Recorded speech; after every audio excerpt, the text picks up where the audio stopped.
전국의 함께 통일로 가는 길 TV 시청자 여러분 안녕하십니까? 오늘 한민족사 강좌 제12회 국강상 강계토경 평안 호태왕릉비 11번째 강의를 시작하겠습니다. 오늘의 강의 소제목은 진화정벌의 진상입니다. 저는 한상윤 박사입니다.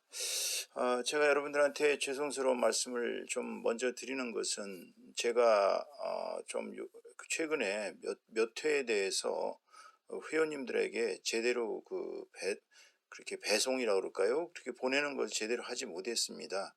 사실 제가 좀 카메라가 고장이 나가지고 수리소에 맡긴 뒤로 도저히 좀 부끄럽기도 하고 제 녹음으로만 한다는 것도 그래서 배달을 못했는데 오늘서부터는 제가 자신감을 가지고 여러분들한테 비록 지금 현재로서는 카메라가 아직 수리가 안 됐기 때문에 녹음으로 하지만 여러분들 회원들한테 또 저희 발기인들한테는 일일이 다 발송하겠습니다. 그동안에 죄송했다는 점을 양해해 주시고요.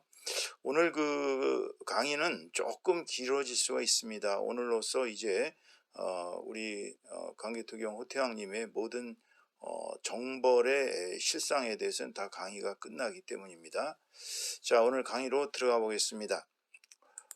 오늘 강의는 앞에서 말씀드렸다시피 이제 진화 정벌의 진상입니다. 진화는 중국을 조금 이제 이렇게 낮춰서 부르는 표현인데요. 사실 우리가 중국하면 그 사람들의 주장을 그대로 받아들이는 것이거든요. 자기네가 세상의 중심이라는 중화 제국주의적 사상이 있는데 사실 우리 입장에서는 다 그렇게 쓸 필요는 없다고 생각합니다.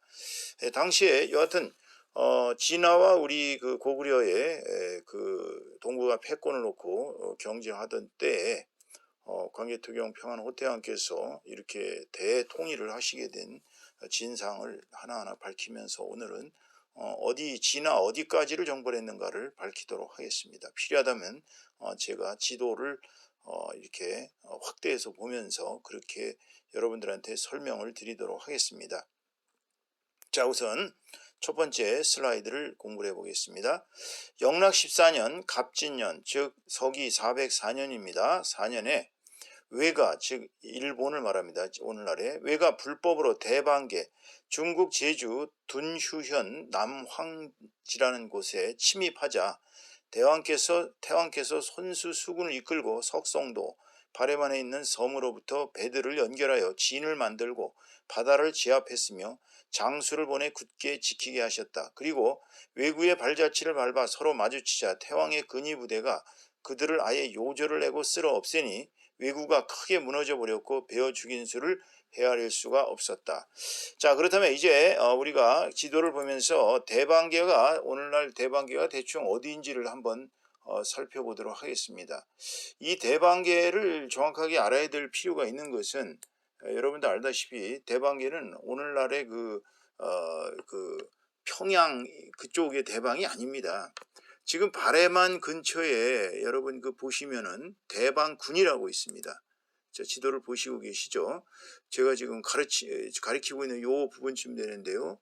이 대방군이라는 곳이 바로 지금의 대방계라고 말씀드릴 수 있습니다. 석성들은 요 대방군과 이 발해만 근처에 있는 하나의 섬이었습니다. 그러니까 요 지역에는 아시다시피 그 전에는 또 백제가 지배했던 그런 이력도 있고요. 근데 왜구가 여기까지 쳐들어왔다는 걸 의심스럽게 생각하시겠지만 명나라 시절까지 왜구는 바다를 통해서 이 중국의 이 동해안 지방을 엄청 괴롭혔던 그런 과거가 있습니다. 그러니까 호태왕 시절에 이미 왜구가 이 지역까지 백제의 사주를 받고 쳐들어왔다는 것은 명백한 사실입니다. 그때 이제 호태왕께서 이들을 정벌하신 것이죠. 자, 그다음 보겠습니다. 영락 17년 정미에 교칙으로 보병과 기병 5만을 보내 숙군성, 하남성 임장현의 업성이라는 곳을 치게 하셨다. 큰 소로서 군제를 올리고 드디어 맞서 싸우자마자 베어 죽이고 깨끗이 쓸어버렸다. 얻은 것은 투구와 갑옷이 1만여 벌이고 군사 물자와 기계는 수를 헤아릴 수가 없었다. 돌아오는 길에 사구성, 하북성 탕록현과 루성, 산서성 구보령 영무부를 깨뜨리고 군현으로 삼았다. 독발, 서하 선비족의 항복을 받고 량주성, 감숙성을 엄습하여 아우르게 되었다. 영락 20년 410년 경술에 동부연은 추모왕의 속국으로 중간에 배반하여 조공하지 않으므로 태왕께서 몸소 군대를 이끌고 와서 토벌하셨다. 자, 여기서 이렇게 보시면은 숙군성이면은 이제 지금의 그 하남성까지인데요. 거기 보시면은 이제 숙군성의 지도가 여기 저기 그 위치가 지금 나와 있죠.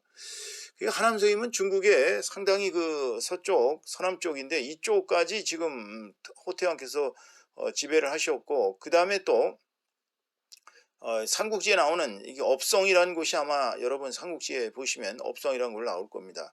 아마 당시에 조조의 그런 중요한 요충지였을 것입니다. 그래서 이제 여기 그 숙군성을 쳐서 깨끗이 썰어버렸고요. 아마 이 시절에 여기가 후연쯤 해당될 겁니다. 후연 시대로 보입니다. 그래서 투구와 갑옷이 일만여 버리니까 거의 1만여 명 이상을 죽였고, 또 군사 물자와 기계는 수를 헤아릴 수 없이 노획을 했습니다. 그래서 돌아오시는 길에 사구성, 하북성 탕록현이니까 지금의 북경이죠. 북경을 중심했던 그 지역이 하북성인데, 탕록현 하면 아마 뭐가 생각나는 것이 있을 것입니다. 이제 중국의 삼국지에 보면 이 지역의 이름도 나오는 걸 볼 수 있죠. 루성은 산서성 구보령 령무 부분인데, 산서성이면 태원이 있는 그쪽이 산서성입니다. 거기까지를 깨뜨리고 9년으로 삼았습니다. 그러니까 지금 지도를 보시다시피 호태왕께서 정복하신 것은 대단히 서쪽으로 아주 멀리 숙군성 후연의 모든 그 지역을 다 그 아우르는 정도로 그렇게 이렇게 정벌을 하셨고요. 자, 이래서 지금 우리가 호태왕의 그 정복이 어디까지인가 진화를 봤을 때 지금의 거의 뭐 티베트 지역에 해당되는 그쪽 지역까지 진출하신 걸로 봐서 대단하신 정벌입니다. 왜냐하면 바로 뒤에 또 나오고 있거든요. 보세요. 독발은 서하 선비족입니다. 선비족은 여러분들 알다시피 그 모용씨와 같은 그러한 족속인데요. 모용황 뭐 그런 그 모용수 많이 역사에 등장해서 고구려를 엄청 괴롭혔던 족속인데, 이 선비족이 고대에는 단군 조선의 한 부족이었습니다. 그러나 이들이 이제 자립해서 계속 강력한 국가를 형성하고 고구려와 맞먹는 그러한 그 힘으로써 고구려의 진출을 방해하기도 하고 고구려를 아주 괴롭혔던 그런 족속들이었습니다. 이들은 핏줄로 보면 우리랑 뭐 거의 같습니다. 단군 조선의 후예고 뭐 생긴 거랑 모든 게 우리랑 거의 같아요. 지금의 뭐 이제 이런 얘기 드리면 그렇겠지만 경주 김씨나 또는 그 김해 김씨 이분들도 엄밀히 얘기하면 당시에 그 김일제의 후손이고요. 그러니까 투후 김일제가 이제 한무제 시절에 선비족의 이제 족장의 왕자로서 이제 인질로 잡혔다가 나중에 이제 그가 이제 한무제를 살리는 큰 공을 세우고 그리하여 이제 왕으로 이제 제후로 인정을 받고 그렇게 살다가 그 후손들이 지금의 이제 김씨의 후예가 됐다고 합니다. 그래서 그들은 금으로 만든 사람을 섬겼다고 하죠. 이때 선비족의 역사는 뭐 그렇게 우리 민족하고 관계가 없는 족속은 아닙니다. 사실 뭐 서로 투쟁했다 그래서 남이라고 볼 수는 없어요. 그런데 이제 서하로 넘어가서 그 서하 지역에 살던 그 선비족을 독발이라고 그러는데, 이 독발도 이제 호태왕님께 항복을 했고, 또 량주면 여러분들 아시다시피 지금 그 비단길 가는 그 감숙성 막 그 부분입니다. 굉장히 서쪽이죠. 거의 뭐 이 기련산맥 이쪽에 이제 아주 먼 서쪽 지역인데, 그 량주성까지도 다 이제 호태왕님께 항복을 한 것입니다. 그래서 이들은 호태왕님이 이제 백성으로 완전히 9년으로 삼아버렸다고 그랬어요. 그러니까 9년이라는 건 이미 속국도 아니고 그냥 완전히 고구려의 한 영토로 이렇게 만들어버린 것입니다. 자, 그리고 나서 이제 영락 20년 410년 경술년에 동부연은 원래 충무왕의 속국으로 중간에 배반하여 조공하지 않았다고 그러는데, 사실 이 충무왕의 속국이라는 것은 그런 적은 없고, 이율립 선생의 연구에 따라진다면 충무왕의 속민이었죠. 속민, 속국은 아니고 속민이었고, 지금의 이제 저기죠. 북만주 지역. 그러니까 지금의 이제 간도보다 더 동쪽에 있는 그러한 지역에 뭐라 그럴까요? 즉 북부여에 밀려 가지고 그쪽으로 가서 거기서 이제 통치를 하던 나라인데, 추모왕의 속민으로서 그동안 이제 조공을 하지 않았어요. 그래서 이제 중간에 배신해서 조공하지 않았다고 얘기를 하는데, 여하튼 태왕께서는 몸소 군대를 이끌고 와서 토벌하셨습니다. 근데 이 토벌전이 대단히 컸나 봅니다. 군대가 여성, 지금의 만주 혼춘 지방인데요. 거기에 도착했는데, 이 여성은 이제 국변대로는 말 두 마리, 수레 두 대가 지나갈 수 있는 큰 길입니다. 그러다 보니까 아무 대비가 없이 곤란한 지경을 겪게 되었습니다. 그들은 호태왕의 무의에 굴복해서 결국은 항복하고 조공을 바치기로 서약을 했고, 또 태왕께서는 넓으신 도량으로 은덕을 베푸셔서 그것을 허락하셨다고 했습니다. 그래서 이제 귀환하시는데, 정벌전에서 승리하시고 귀환하시는데, 그 덕화를 사모하여 우리 군대를 따라온 자들은 미구르 암노는 말갈족의 일파들. 그러니까 말갈족은 옛날 물길족, 숙신족, 음누족 다 같은 족속을 이름을 이제 중국 측에서 사서를 기록할 때 아주 나쁜 이름으로만 골라가지고 진 것이 말갈족이에요. 고구려의 뭐 주요 한 부족은 예맥족이라고 하지만 부여족입니다.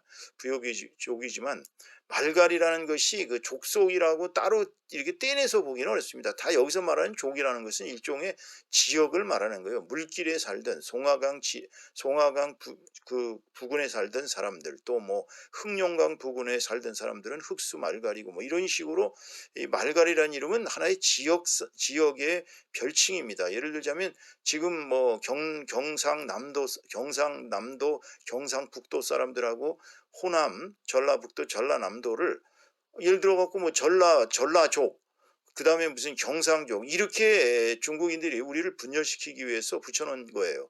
근데 이거는 이제 만주족 시절에, 청나라 시절에 랑리사극이라고 하고요.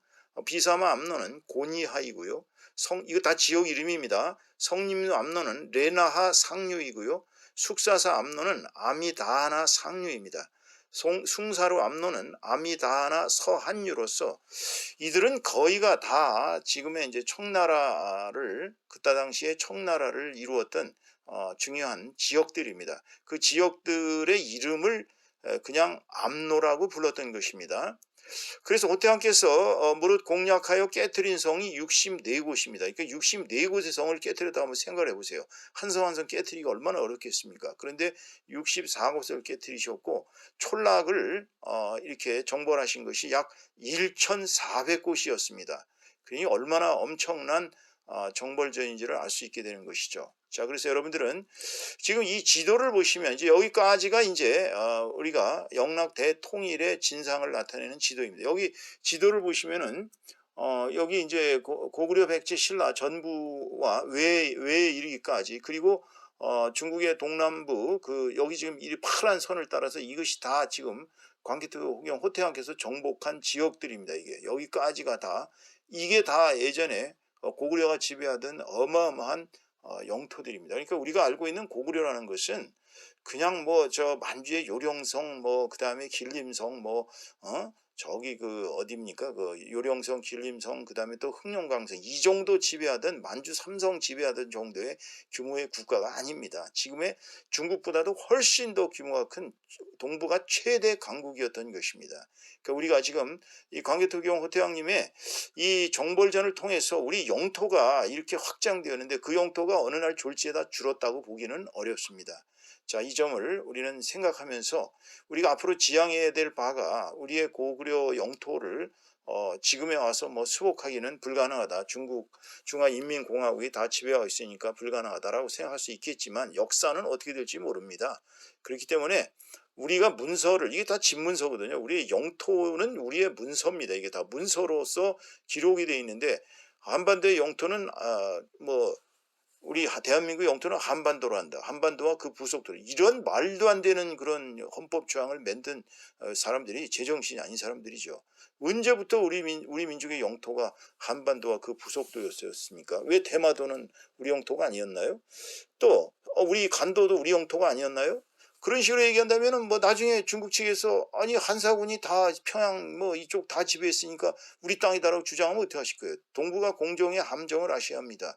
지금 일본은 독도가 지네 땅이라고 주장하면서 계속 영토 침략 그 쟁탈전을 역사서에 쓰고 있고, 중국은 다시 동북아 공정으로서 완전히 세계의 모든 학계에 고구려와 발해는 자기네 나라의 지방 정권이었고 자기네 역사라고 주장하고 앉아 있습니다. 나중에는 이제 아마 뭐 거의가 다 그냥 대한민국 자체도 이제 중국의 한 그냥 변방이었다 이렇게 주장할 가능성이 많습니다. 여러분, 중국의 그 중화 제국주의에 넘어가면 안 됩니다. 우리 민족의 고유한 6,000년 역사가 오늘날 와서 위기에 부딪힌 이 현실에 있어서 우리 민족이 나아가야 될 바는 이 광개토경 호태왕님의 이 위대한 정신, 땀으로자 대통일의 이 정신을 간직하고, 지금은 비록 우리가 당장은 영토를 차지할 수 없겠지만 후손들을 끊임없이 가르쳐야 합니다. 나중에 기회가 되면 정말 여러분들 알다시피 고려 마렵에 요동을 들어서 고려 정부에 바친다고 요동성 성주랑 관리들이 왔을 때 그 유교를 믿는 소위 명나라 친명파들, 이성계를 비롯한 그런 정몽주 이파들이 흥국사에 모여서 싸움질들이나 하고 앉아 있고, 어떻게 하면 좀 참 고려 정부를 약하게 하고 지네들이 실권을 잡을 것인가, 그렇게 그 짓 하다가 결국은 실망한 요동성 성주가 그냥 명나라에 붙어버린 거 아니에요. 그걸 다시 또 가서 정벌전을 펼치겠다고 쳐들어갔다가 위화도에서 뭐 이소역대니 뭐니 해갖고 말도 안 되는 4대 이유를 들어서 반역을 해서 고려를 무너뜨리고 조선 정부를 세운 것이 우리의 비참한 역사인 것입니다. 그리고 우리에게 모화 사상을 가르쳐 갖고 유학을 숭상하면서 모화 사상을 가르쳐서 완전히 우리가 중국 민족의 한 일부가 되어버리게 만든 것이 그것이 바로 우리 조선조 500년의 비참한 역사였던 것입니다. 사실 세종대왕이나 이순신 장군 같은 위대한 인물들이 없다면 정말 조선조 정부는 우리 역사에서 큰 죄악을 범한 것이죠. 그 넓은 만주 대륙을 포기하고 또 우리 민족의 그 따무르자 정신, 우리 민족 고유의 그 국선도 정신을 다 버리고서 결국은 유학이라는 중국에서 나온 그 사상의 노예가 되어가지고 죽어서도 죽은 참 만력죄를 숭상한다고 그렇게 참 만동묘를 지어놓고 그렇게 했던 뭐 유학자도 있습니다만, 이 정신 나간 짓들이죠. 지금 마치 우리가 중국을 섬기고 또 뭐 미국을 섬기고 러시아를 섬기고 일본을 섬기고 이런 자들의 그런 정신 때문에 우리 민족이 오늘날 요모양 요꼴로 그 넓은 대륙의 영토를 다 잊어버리고 아주 소국의 신세로 반도민, 그것도 반쪽 갈라진 남쪽 북쪽을 서로 쌈질들하는 이러한 비참한 현실이 바로 우리 민족의 오늘날 역사인 것입니다. 여러분들, 아무래도 오늘날 우리가 가야 할 길은 이 영락 대통일의 그 위대한 정신을 우리가 본받아서 우리가 영육간의 강건함은 고구려의 정신이었던 선독법, 그야말로 선인 권자의 정신을 지켜야 될 거고요. 위로는 하느님을 숭상하고 정말 조상들을 잘 섬기는, 그러니까 어찌됐거나 우리 고구려 민족은 천손 민족으로서 하느님을 숭상하던 민족이었다는 걸 아셔야 합니다. 여러분, 제 강의가 많이 부족했습니다. 그렇지만은 일단 여기까지 호태왕님의 정벌전을 끝내고 다음 시간에는 호태왕의 그 무덤을 지키는 그러한 수칙에 대해서 잠깐 설명을 하고, 그리고 이제 이 국강산 광개토경 평안 호태왕릉 비문에 대한 강의를 모두 마치도록 하겠습니다. 여러분 수고들 많이 하셨습니다. 감사합니다.